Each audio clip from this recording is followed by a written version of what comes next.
Vamos a ver. Bien, pues buenas tardes, os doy la bienvenida. Me alegro mucho de ver pues tanta gente que habéis venido a escuchar al Padre Antonio María. Sed bienvenidos a esta iglesia de Nuestra Señora de Butarque. Llevamos a la Virgen en el nombre, lo cual es precioso, y por eso pues había pensado que era bueno que nos hablaran hoy de la Virgen, y para eso pues ha venido Antonio María Domènech.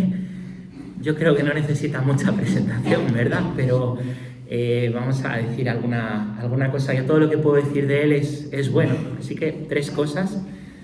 Lo primero es que es sacerdote, y ya está. No hay nada mejor que seguir a Dios. Y sacerdote fiel. Él atiende 4 pueblos en Cuenca. El principal y en el que vive es Santa María del Campo Rus. Lo segundo es que es escritor y muy dinámico. Seguro que lo habéis visto en las redes sociales, o en los vídeos de YouTube, o en el Instagram, en el antiguo Twitter, ¿no? O colaborando, haciendo entrevistas allí donde le piden, allí donde le llaman, y haciendo mucho bien a través de los medios de comunicación. En concreto, los libros, me decía que ha escrito 8. Hoy venimos a hablar de este. Se llama Garabandal, antes de que sea tarde, testimonio y esperanza. Yo le he escuchado hablar de Garabandal y me maravilla la profundidad y el amor con que habla de la Virgen María. Hay gente que habla con profundidad, pero sin amor. También se puede hablar con amor y eso está muy bien, pero falta la profundidad. Y yo creo que Antonio María tiene ambas cosas. Y es un experto en este tema de estas apariciones del norte de España, porque lo ha estudiado él y porque ya lo estudió su padre. O sea que no es Antonio un Mindundi que ha cogido un libro, ha leído 2 cosas y ha hecho aquí un artículo de prisa, ¿no? Sino que sabe. Yo agradezco mucho que esté aquí. Y lo tercero, es sacerdote, escritor, es amigo. Y eso es lo mejor, ¿vale? Le tengo por amigo. Hoy le invité a comer. Esperemos que otro día no invite él, ¿vale? No. Y bueno, me ha gustado porque decía en la misa que su lema sacerdotal es que nadie tiene amor más grande que el que da la vida por sus amigos. Yo le considero amigo, o sea que si él me considera amigo, daría la vida por mí. Yo no tengo mucha gente que daría la vida por mí. Así que nada, le agradezco mucho los ratos que compartimos juntos y nos ayudamos como sacerdotes. No diré nada más, lo importante es poderle escuchar. También ha traído libros que están al fondo. El que quiera después llevarse alguno, pues lo puede comprar. Además es para una buena causa, ¿verdad? Lo que se saca, ¿es Caritas? No sabe. Ahora lo explico. Bueno, ahora lo explica él. Y nada más, os pido que le demos un aplauso y que adelante.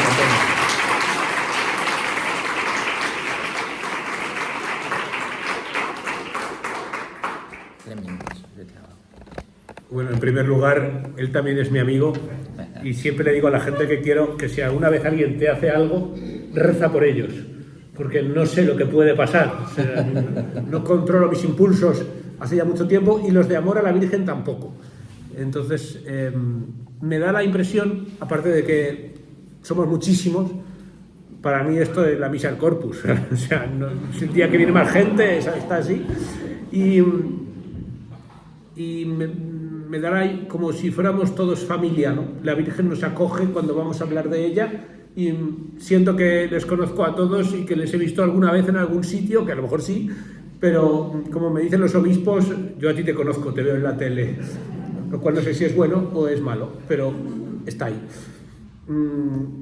La idea de este libro nace dice el Evangelio, de la abundancia del corazón habla la boca, y yo me he pasado la vida escribiendo batallitas de cura de pueblo. He escrito muchísimo, de hecho mi primer libro está ahí porque es interesante y se lee muy rápido, y los curas me dicen, pero este libro cuando lo escribiste, cuando llevaba 2 años de cura, y me dicen los compañeros mayores, pues yo llevo 50 y no me han pasado ni la mitad de las cosas que a ti te han pasado en 2, ¿sabes? Entonces lo único que creo es que cosas a los sacerdotes nos pasan a todos, pero yo las escribo y entonces se quedan ahí y le sirven a alguien para algo.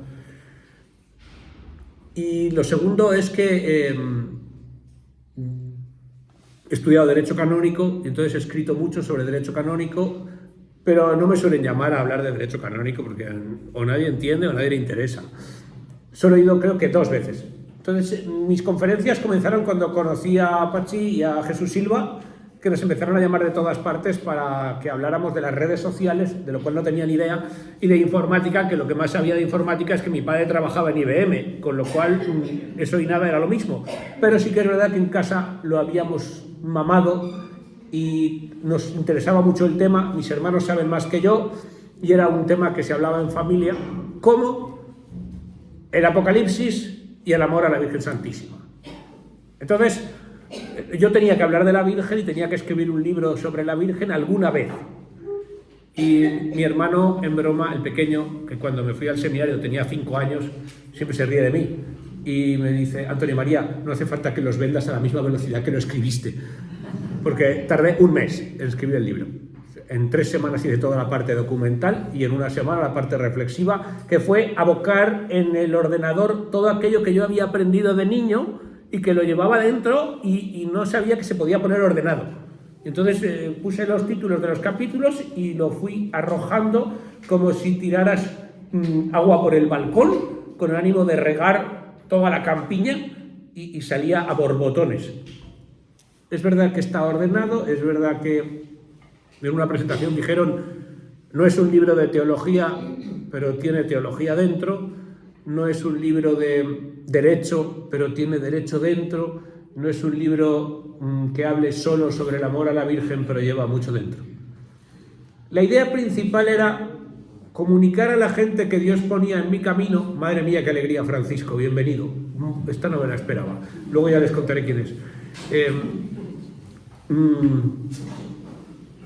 La idea principal era conseguir explicar a los feligreses de mis parroquias dónde iba yo en Navidades, que con el padre Alba, que sale aquí en el libro, pasábamos en Garabandal 3 días de la Navidad todos los años. Y entonces volví al pueblo, después de haber hecho, no, es mi retiro anual de Navidades.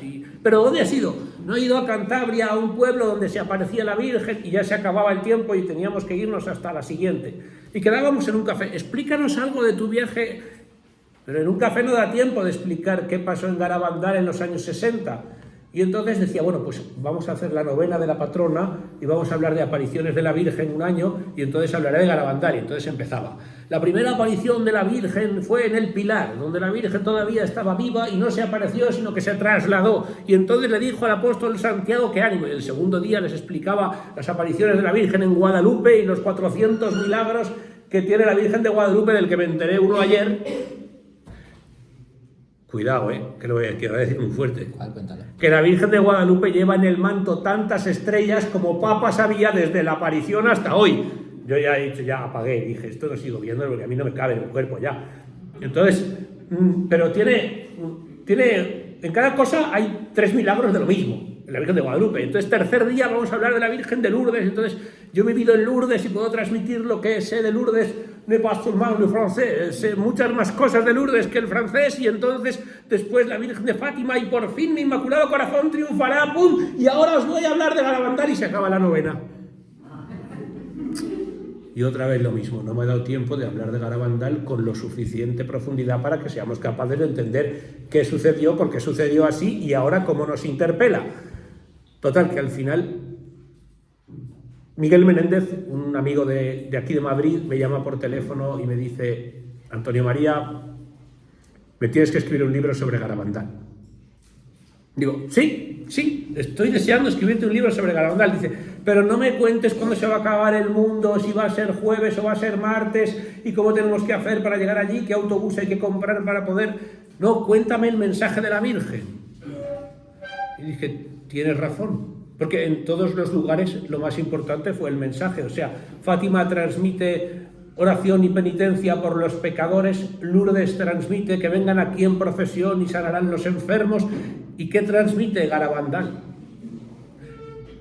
Y coincidía que llevaba, hemos dicho al principio, por culpa de estos, hablando por toda España de redes sociales, y el año pasado, en lugar de hablar de redes sociales, me llaman para hablar en el Congreso Mariano de Covadonga. Yo oí Covadonga y le dije que sí, antes de saber cuándo era, qué había que decir y cómo iba a ir. Yo le diría a Covadonga que sí, si alguna vez tienen oportunidad de ir a Asturias, dejen lo que estén haciendo y salgan. Porque no entiendo es cómo no vive toda España, vive allí. De hecho, Pelayo eligió bien. Pero no solo porque eso estaba escondido, sino que es una maravilla en todos los sentidos.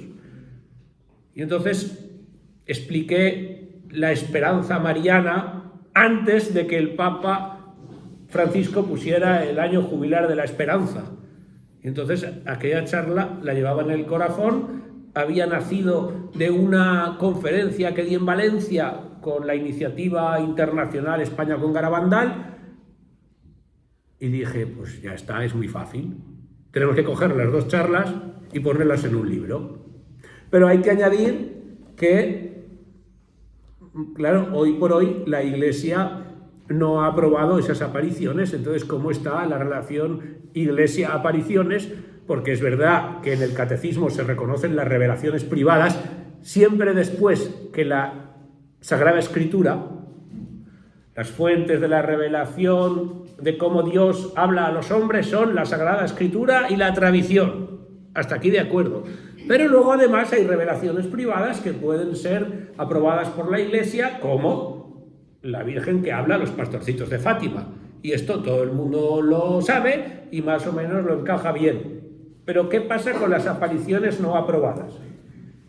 Entonces hay una legislación que viene de hace muchísimos años, donde la Iglesia hace con las apariciones como con las quinielas, 1x2. Las apariciones o son verdad, o no se sabe, o son mentira. Para él, no sé, son verdad, está muy claro, son verdad, punto. Guadalupe, canonizan a Juan Diego y se acaba la historia, ya está, sigamos. Las de son mentira también es muy fácil, esto es mentira, fuera, pum, se acabó. Pero en las que no se sabe, en latín se decía non constat. No consta la sobrenaturalidad de lo que aquí ocurrió. No tenemos una prueba eficiente y eficaz que nos garantice que todo lo que pasó aquí viene de Dios. Hasta que el cardenal Víctor Manuel Fernández, en la Congregación para la Doctrina de la Fe, que ahora es dicasterio, hace un documento nuevo donde en lugar de 3 opciones, 1x2, pone 6. Y entonces el Vaticano organiza una rueda de prensa cuando yo estoy escribiendo el libro sobre las apariciones de Medjugorje. Yo me quedo allí delante del ordenador y digo, esto puede terminar mi libro o darle el pelotazo de la historia ya. Porque claro, depende de lo que diga. Entonces habla de Medjugorje, aprueban el culto en Medjugorje, lo cual garantiza muchas cosas. Y en las preguntas finales una persona levanta la mano y dice, oiga, una pregunta, ¿y qué pasa con Garabandal en España? Pues súper interesante la respuesta, o sea, la respuesta fundamental. Les interesa, ¿eh? ¿Qué dijo? Está aquí escrito, lo compran y lo leen. Lo voy a decir ahora. Hombre, ¿cómo lo voy a decir ahora? Tú imagínate que bueno, venga. Dilo. Dijo que las apariciones de Garabandal eran uno de esos ejemplos en que a través de ellas se ha hecho mucho bien en toda la Iglesia, porque no solo la siguen 4 españoles motivados que van ahí en verano, sino que se siguen en todo el mundo, pero que había que tener cuidado porque alrededor de las apariciones de Garabandal, no lo dijo, pero alrededor de 1000 cosas, aparecen grupos que tienen dudosa, ¿cómo decirlo? Dudosa intención, no diría yo diría dudosa reputación, en el sentido de que no se sabe si lo que quieren es fama, narcisismo, hablar de sí mismos o hacer de su capa un sallo y seguir por libre, porque en todos los grupos humanos se encuentran muchas personalidades que les gusta ir más por libre que en comunión. Entonces, pues hay que tener cuidado. ¿Se pasó mucho el cardenal? Pues mira, no, porque yo he estado allí y los he visto, ¿qué quieres que te diga? Están allí, o van de vez en cuando, pero bueno, esto ni le quita ni le pone a el mensaje de la Virgen y los hechos históricos que sucedieron. Y aquí hay que distinguir 2 puntos muy importantes. En todas las, vamos a decir, eventos religiosos, momentos, ¿cómo le decís en el camino a esto? Kairos. Kairos, eso, lo sabía yo, sí, para eso está. Sí, saben griego y lo dicen y ya está. En todos los kairos siempre hay que distinguir entre el hecho histórico que estamos analizando y el fruto espiritual que se sigue de él. Igual ocurre en un milagro de Lourdes. Hace poco han aprobado un milagro, otro, pero se ha de estudiar el bien espiritual que ha recibido la familia donde ha caído el milagro. Toma, y eso para empezar hay que esperar, porque cuando medimos el bien espiritual al día siguiente, oiga, me he curado en Lourdes, sí, estamos rezando el rosario, qué maravilla. Bueno, espérate, antes de decir nada, porque no solo analizamos el problema médico, sino analizamos los frutos.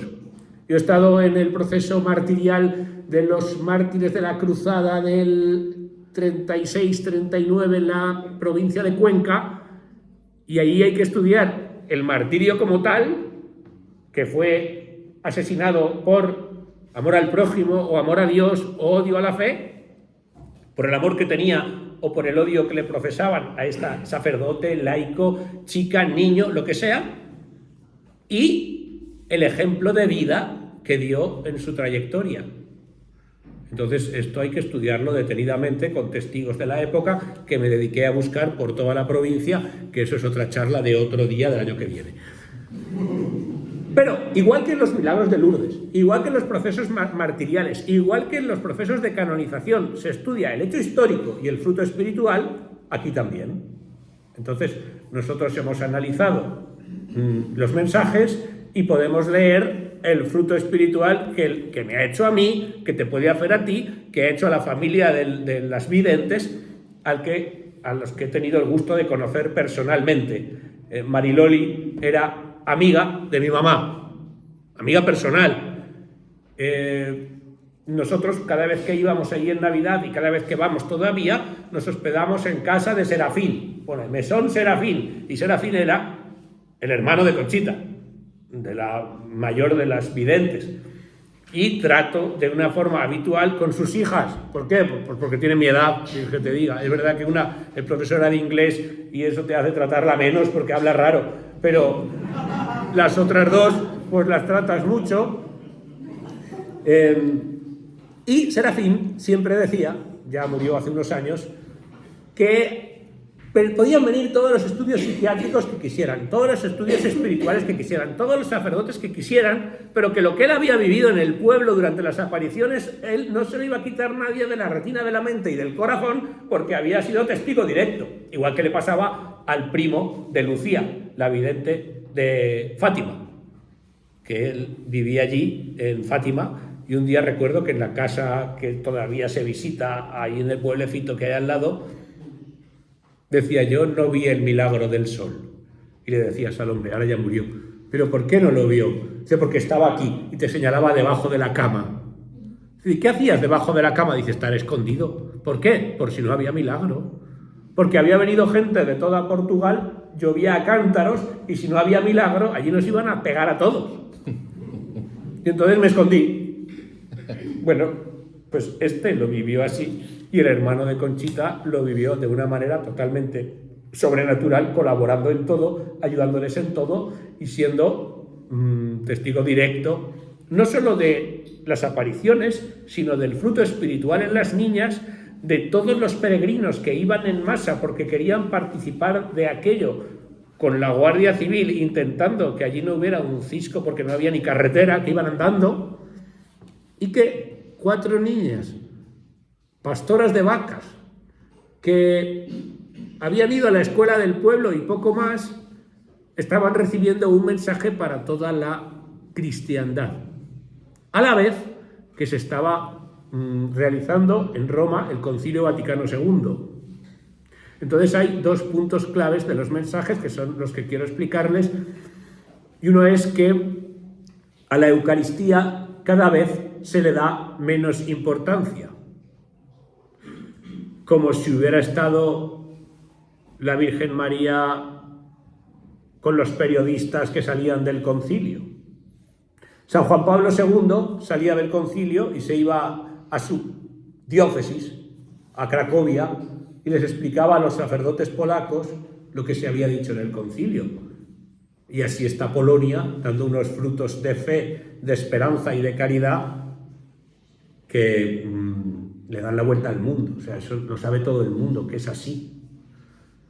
Pero a nosotros en España nos contaron el concilio los periodistas.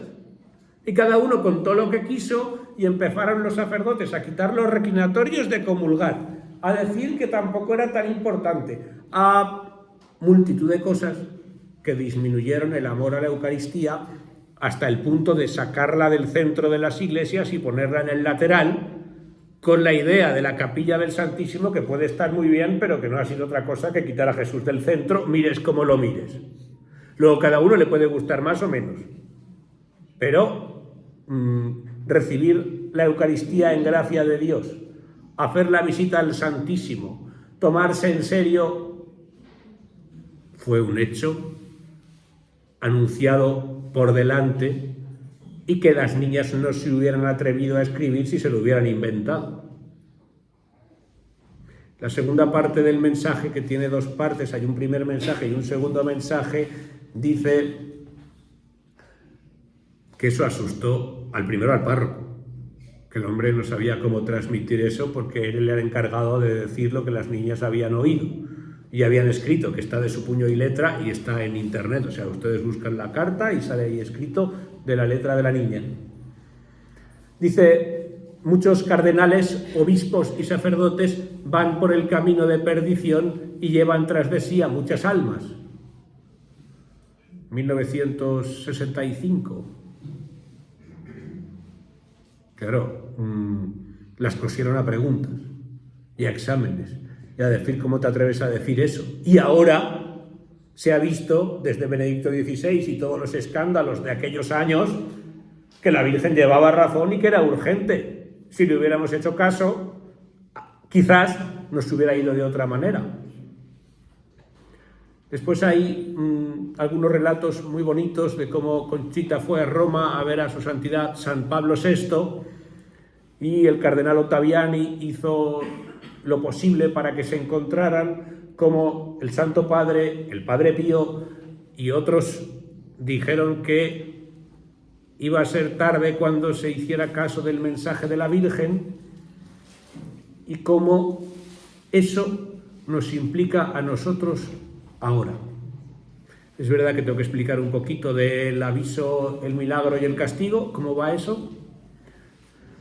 Se ha dicho mucho que Dios no castiga, y entonces el que dice eso le falta un poquito de lectura bíblica, porque las plagas de Egipto no fueron una idea de Cleopatra, fueron un castigo de Dios, porque no dejaba salir a su pueblo. Bueno, uno no, fueron 10. No hay que saber mucha historia y mucha Biblia para saber que eso es así y que está explicado con pelos y señales y que el pueblo sale a hacer un sacrificio al monte. Y a mí, ¿esto en qué me toca? Mira, San Juan Bosco, mañana, es María Auxiliadora. San Juan Bosco tiene un sueño que explica que en una tormenta donde hay muchos barcos, hay una nave grande que es la iglesia que acaba encadenada a dos columnas gigantes, donde una es María Auxiliadora y otra es la Eucaristía. Y gracias a eso el Papa salva la nave de la iglesia. Él tiene el sueño y luego lo explica con un realismo pasmoso en los tiempos de San Juan Bosco. Yo no sé si nosotros podemos estar en el palo mayor de la nave de la iglesia, o somos el farolillo de la cola, o somos, no lo sé, un pulpo cogido así en el canto. Pero lo que tenemos claro es que en la tormenta que sea, cualquiera, la tuya, la mía, la de España, la de Europa o la del mundo, las dos columnas que sostienen a la iglesia, a ti también. Y entonces lo único que tienes que hacer para seguir el mensaje de la Virgen de Garabandal es preguntarte cómo va tu sujeción a la Eucaristía y a la Virgen María. Aquí sale el Padre Alba era un jesuita cántabro que me bautizó, para empezar. Luego ya hizo más cosas, pero...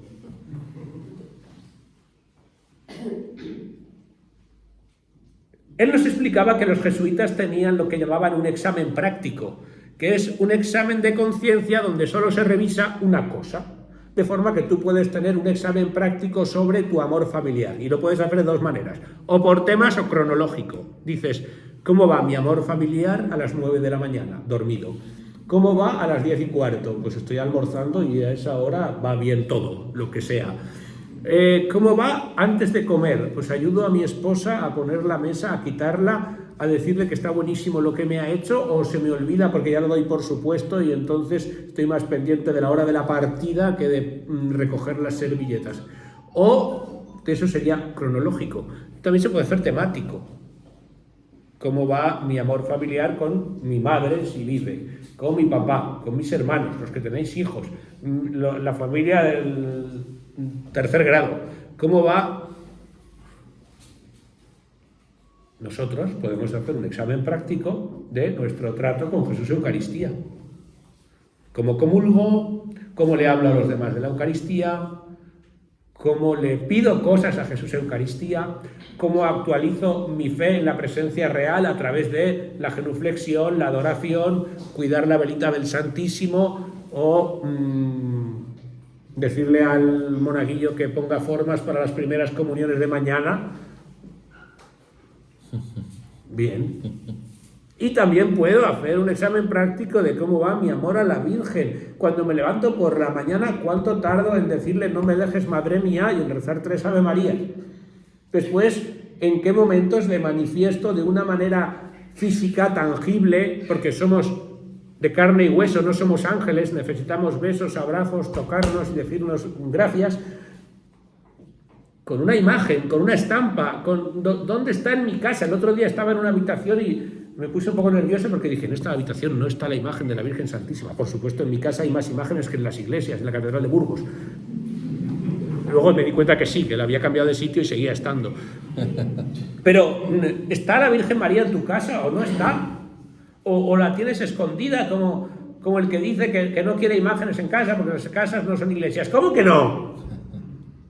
No puede ser. Y en el trabajo, cuando la gente hacía la mili y era madura, ahora ni una cosa ni la otra, en las taquillas de los militares, de los soldados, tú llegabas y ponías tu estampa y ya sabía para toda la mili, todo el cuartel, que tú eras el de la estampa. Y luego cuando pasaba algo te venían a buscar a ti, no llamaban al capitán, porque el capitán no estaba. Ahora se me ocurre, al hilo de esto, una historia que contaba mi padre, que hizo la milicia universitaria en el Ferrandiz, portahelicópteros, y que había un capitán de navío que tenía muy mal genio. Iba todos los días a la cubierta, a la misa que celebraban de madrugada, el pater del barco, y estaba ahí siempre comulgando, el primero, el capitán de navío, pero tenía un genio. Y un día un marinero, hablando con otro, y el capitán lo oyó, le dijo: yo no sé este capitán de navío cómo comulga todos los días y tiene este genio. Y lo cogió de la pechera, lo levantó, lo puso contra el mástil y le dijo: mira, yo me como a Dios cada día para no tirarte al mar. Entonces, dentro del trato que queráis conseguir con Jesús Eucaristía, pues si tenéis genio como yo, podéis comulgar para no tirar a la gente al mar, sobre todo si vivís en el centro de Castilla, que aquí no hay playa. Pero a lo mejor necesitáis otra cosa, yo no lo sé.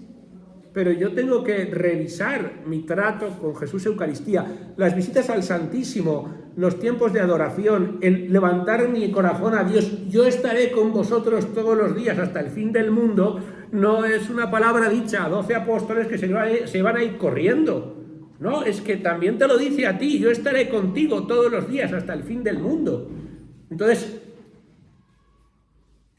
una de las maneras de que esté conmigo hasta el fin del mundo es con la visita al Santísimo, o levantando mi corazón a Dios allí donde esté, o pidiendo ayuda a mi madre como hacía cuando era pequeño y no me salían bien los dibujos, que mi abuelo, el señor Guillén, me decía: uy, qué bonito te ha salido, y luego me di cuenta que era mentira, que no era bonito.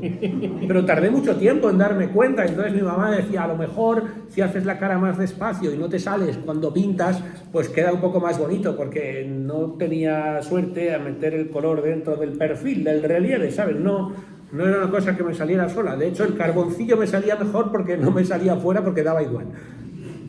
Pero entonces es mamá la que te dice el color, ponlo dentro de la cara, que a lo mejor te sale. Y poco a poco, al final ya, cuando ya era muy mayor y le hacía los dibujos a mi hermana a escondidas, sacaba más nota con los carboncillos que tienen cuadros que con los que hacía yo en mi tiempo. O sea, tardé un poco porque era lento en aprender. Entonces yo no sé si ustedes aprenden rápido o despacio.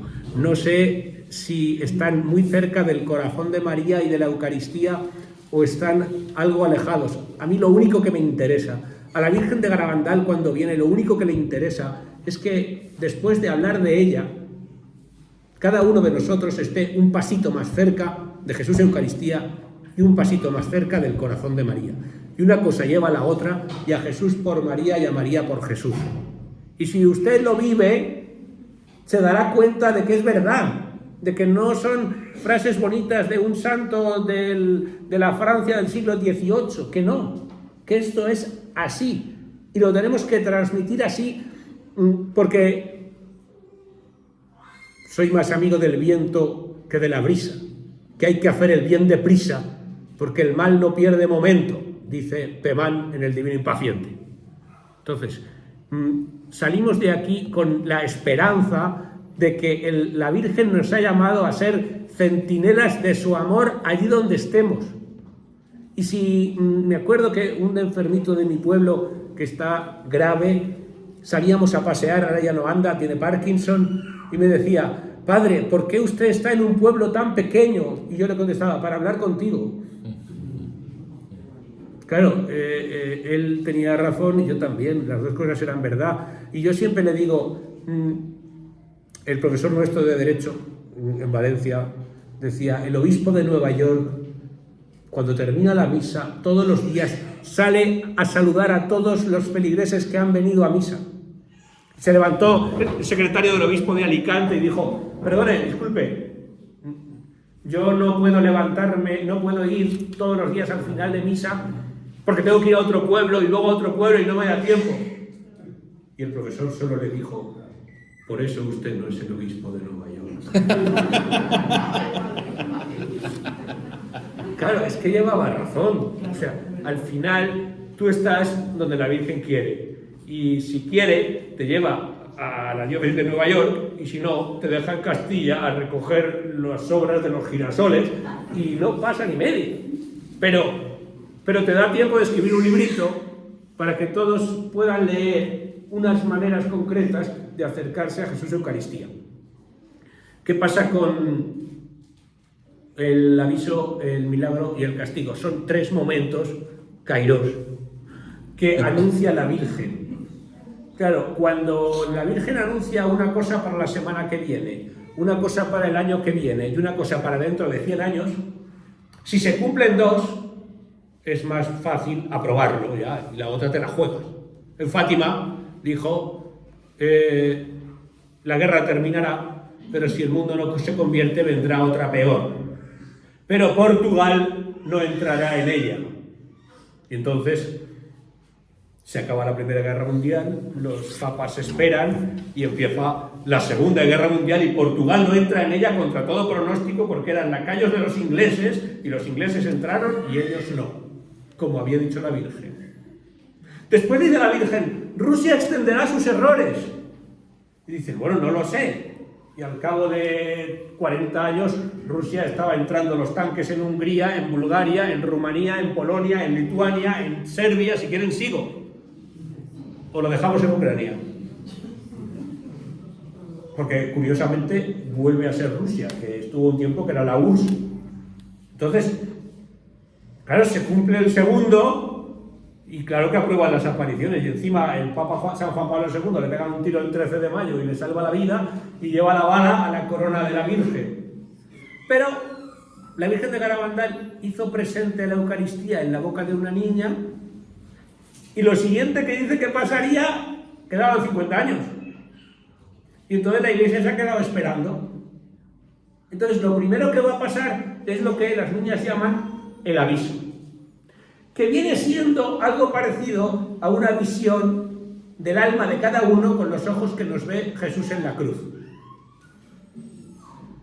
que puede ser muy esperanzador o puede ser un aviso muy grande. Solo depende de cómo esté tu alma y la conciencia que tengas tú de ti mismo.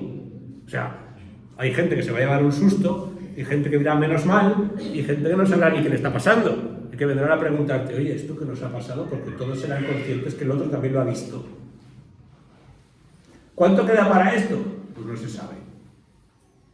Viene antes de un milagro que será anunciado por Conchita 8 días antes. Yo le digo anunciado para no decir avisado, para que no sea aviso después del aviso, y entonces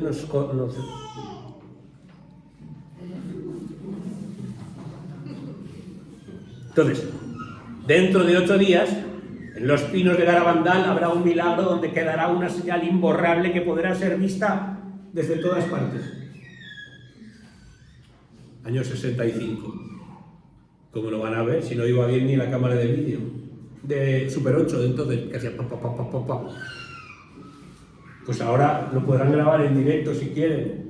Pero era imposible que Conchita se imaginara que iba a haber un sistema de red que se podría ver en directo.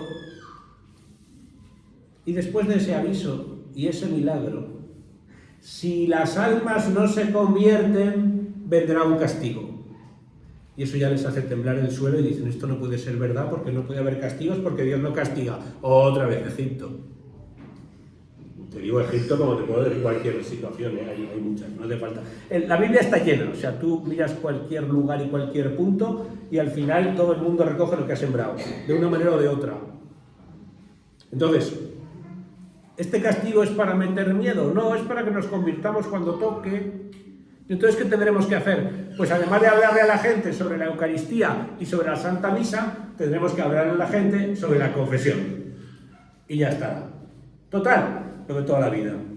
¿Pero qué pasa? Que no se está haciendo.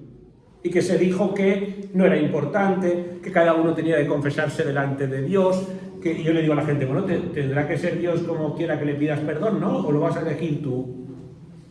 Pero claro, era más cómodo hacer confesiones de 70 en 70,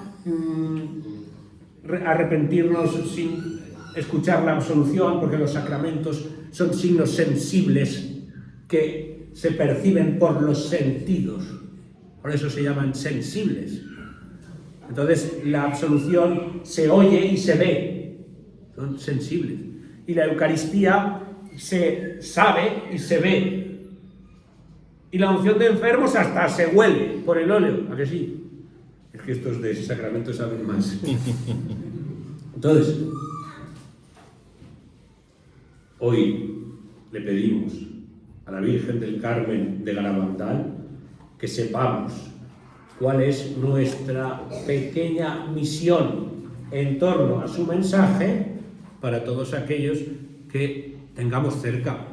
Si no están cerca, pues se lo diremos por el vídeo y ya está, pero cada uno, en latín dicen pro sua parte, pro suo modo, según su situación y condición, pues que hagan lo que puedan. Lo que no podemos hacer es quedarnos quietos, porque todos somos por el bautismo mensajeros, apóstoles, misioneros. Entonces, ustedes se leen el libro. ¿Que no les gusta? Pues hasta aquí hemos llegado, hemos perdido la tarde. Que sí que les gusta, pues compran otro y se lo regalan a alguien. Y ya está. Y cuando sea el momento, estamos atentos. Y dice la conclusión, y termino aterrizando, que las profecías no están dichas para saber lo que pasará, sino para que cuando pase tengamos el consuelo de saber que Dios nos lo había dicho. Y entonces no se acaba el mundo, sino simplemente que yo sé que esto tenía que llegar. Y en misa decimos, anunciamos tu muerte, proclamamos tu resurrección. Ven, Señor Jesús, querigma. Muy bien. Porque no solo el pueblo de Israel anda por el desierto recordando, haciendo memorial, presencia de las alianzas que Dios hizo con ellos y camino de algún sitio, de la tierra prometida, como nosotros en la vida, recordando los encuentros que hemos tenido con Dios, sacramentos y camino de la tierra prometida. Y la Iglesia también recuerda los encuentros que ha tenido con Dios y también va camino de la vuelta de Cristo como Rey y Señor de la historia, precedido por ese Inmaculado Corazón de María que por fin triunfará, porque todas las manifestaciones de Cristo han venido precedidas por María. La del triunfo también, que así sea. Muy bien.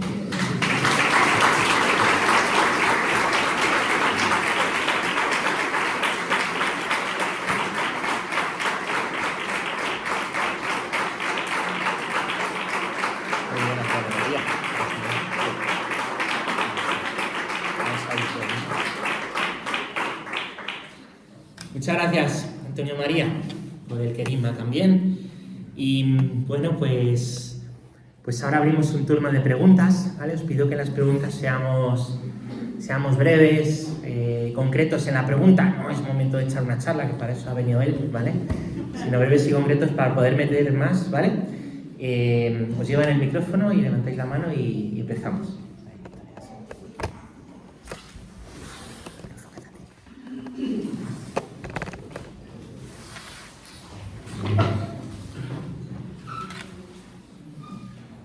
Esta mañana estaba leyendo en el Evangelio que Jesús, con unos pocos panes y unos pocos peces, dio de comer a 5.000 personas. Entonces quería preguntarle si los milagros del Evangelio están tan actuales como los que usted nos está abogando hoy. Me encanta que me hagas esta pregunta. Sí. No necesita el micrófono. No me hace falta el micrófono, puedes hacerlo por ahí. Vamos a ver. El Evangelio, la palabra de Dios es viva y eficaz, más tajante que espada de doble filo. O sea, lo del Evangelio es verdad, yo me lo creo. Entonces, los ciegos ven, los sordos oyen. Y eso no es un decir que pasaba antes. Vamos a ver, yo lo he vivido, yo os lo podría contar, pero esa es la charla del año siguiente, porque ya tenemos otra de los mártires. Entonces, pero personas poseídas por el diablo que a través de la oración se liberan en mi parroquia. O sea, no es una cosa que me ha contado nadie, lo he visto yo. Entonces, yo te iba a decir, te invito a verlo, pero ahora no hay ninguna, quiero decir, tendrás que esperar a la próxima. Pero, y matrimonios que arreglan su vida, enfermedades que se curan, personas que te mandan un testimonio de lo que han vivido cuando han estado allí. El mismo pueblo, o sea, la gente del pueblo participa actualmente de un montón de realidades pastorales que antes no tuvo. Y para ellos es un milagro, porque la misa diaria, o sea, van a misa. Cuando yo llegué, el concepto de ir a misa era para las fiestas y los entierros de la gente bien que había vivido en el pueblo o venía con frecuencia. Si no, a lo mejor tampoco. Y te decían, no, yo voy a las fiestas de guardar y a los entierros, pero sus fiestas de guardar eran 3. San Isidro, San Antonio y la Virgen del Amparo. Entonces, San Antonio Abad, el de enero. Porque si es San Antonio y San Isidro está muy cerca y son 2 días seguidos y no. Entonces, claro, empiezan a ir todos los domingos a misa. Después empiezan a ir a misa a diario. Y ahora van a misa al pueblo de al lado cuando el cura no está. Entonces, eso para mí es un milagro, lo cual no quiere decir que no haya sanaciones físicas, ¿eh? Yo también creo que, igual que los apóstoles, no tengo ni oro ni plata, pero te doy lo que tengo, en nombre de Jesús Nazareno, levántate y anda, no es solo un significado espiritual, que también, y a veces es más difícil andar el alma que andar el cuerpo, pero que eso sigue ahí. Y todas las personas que dicen que el mar se abrió porque la marea del Mar Rojo subió y entonces los caballos del faraón, que eran tontos porque tenían la peste loca... No, mire, oiga, en el tsunami del Océano Índico no murieron animales porque una semana antes lo vieron venir y se marcharon al monte. Y me vas a decir tú que los caballos de Egipto no sabían cuándo subía la marea porque corrían en las carreras de Ben-Hur. No, se ahogaron porque se los tragó el agua. Y vio el pueblo de Israel sus carros y sus caballos en las orillas como si fueran hormigas muertas, que yo siempre que hay muchas que mueren pienso que estoy allí en la costa de Egipto con todos los carros y los caballos, con el frío, todos muertos, ¿sabes? Entonces, si tuviéramos más fe, veríamos más milagros, es así. Pero vamos, les voy a decir algo de esta mañana. Yo tengo una prima que su marido tenía unos nódulos en el pulmón y el lunes tenía la primera quimioterapia. Mi sobrina hizo la comunión el día 3 de mayo y le pidió a Jesús en la comunión que su primo, Tito o lo que sea, se curara.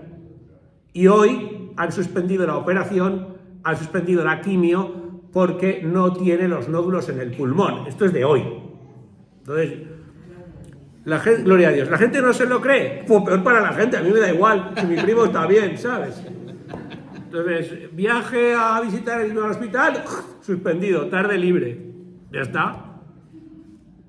Pero, quiero decir, yo he vivido uno en Lourdes, he vivido con una niña que llevaba yo y que está explicada. En el libro blanco está explicado el de Lourdes. O sea que, usted tiene fe, usted verá milagros. Usted no, pues a lo mejor no los ve y le pasan delante y no se ha enterado. ¿Más preguntas? Allí.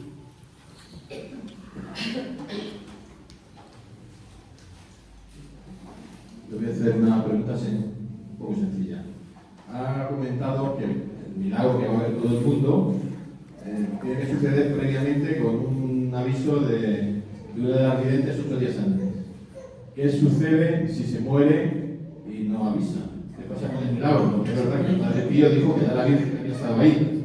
Es un poco... ¿Pero qué sucede? ¿Cambia el tema de las visiones? ¿Puede hacer que la Iglesia piense que, oye, pues es verdad, tío? Yo creo que no se va a morir antes de avisarlo, creo que va a ser en vida, pero también se me ocurren muchas maneras de que lo deje avisado 8 días antes de forma hoy día muy sencilla. O sea, pues yo tengo un teléfono que le pongo que el año que viene a esta hora felicite al hermano de la comunidad de Pachi porque es su cumpleaños y a mí el móvil me avisa. Y me avisa aunque esté muerto, ¿eh? O sea, saldrá un aviso que pondrá cumpleaños del que ha hecho la pregunta. Pero no lo sé, cuando pase lo veremos. Estoy plenamente convencido que Conchita avisa viva. Pero si no, tampoco nos vamos a derrumbar. Quiero decir, el mensaje sigue estando aquí y los 15 euros aquí.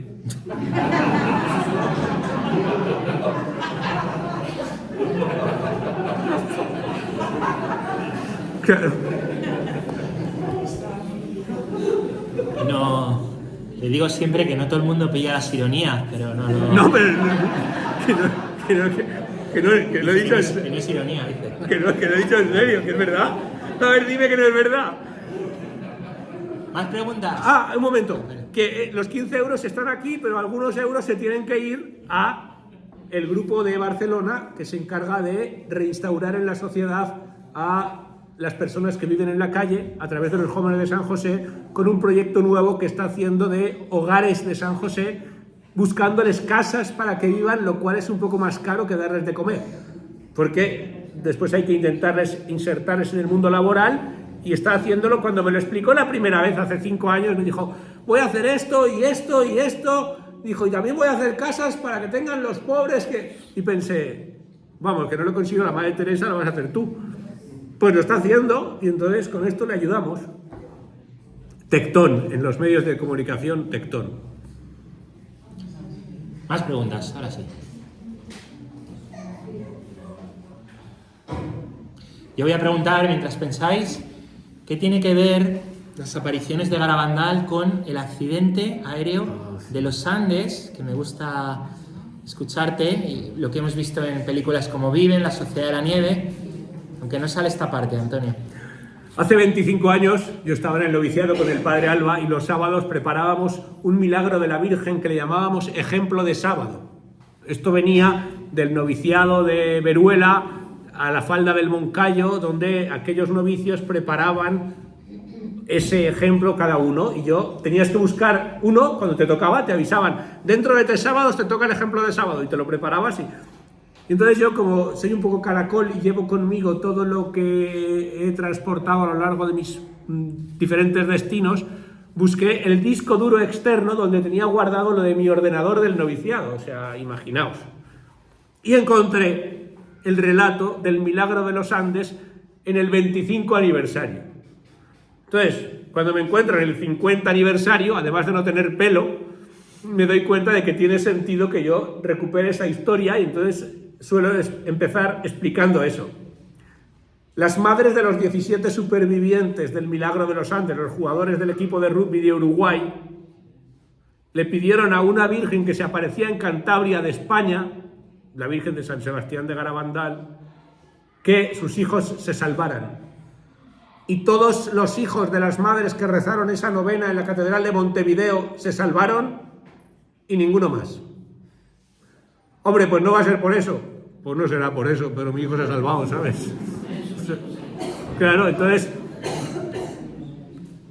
aquello empezó a correrse de una madre a otra, se llamaban, yo no puedo ir, yo sí que iré, cuenta conmigo, y llegaron a esa virgen porque rezando en la catedral una de las mamás le tocaron en el hombro, tardó en girarse y al girarse no había nadie, pero en el banco estaba la estampa de la Virgen. Y la carta que explica eso está aquí, escrita por ella, que yo encontré en aquellos años cuando expliqué la historia por primera vez y ahora la he explicado a los 50.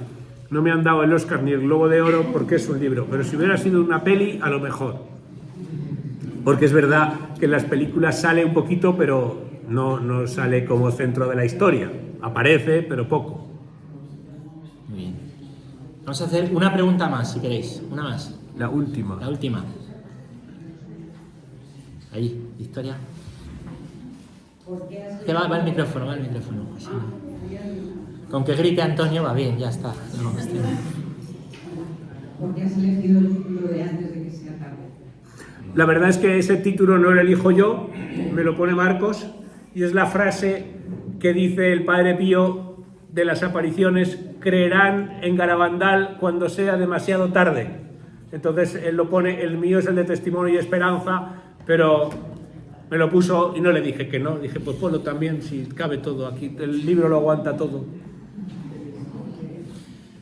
Muy bien, pues nada, este libro, como veis también, pues va destinado a una buena causa, el que se lo lleve, el que lo quiera ahí atrás se puede conseguir y Antonio se queda aquí un rato y lo puede firmar. Yo agradezco mucho su claridad, ya veis que además de no tener pelo en la cabeza, no lo tiene en la lengua, lo cual es muy bueno. No, pero estoy mucho más moderado que cuando me conociste. Sí, parece otro. Y bueno, pues queremos darte un regalo por venir aquí a la parroquia de Butarque y un aplauso fuerte por tu tiempo con nosotros.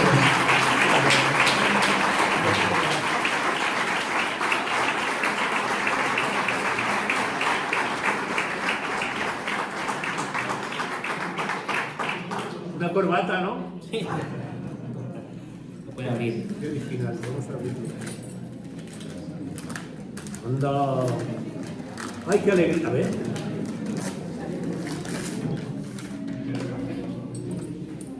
Bueno, qué bien. Escucha, trae. El tiempo de María, de Jorge Fernández Díaz, que curiosamente es el que me presenta en la presentación de Barcelona, dentro del lunes de Pentecostés, y que estuvo conmigo en aquella conferencia de Valencia que les he dicho, en el colegio. Me hace muchísima ilusión, muchas gracias. Tú sabías que no lo tenía, pájaro.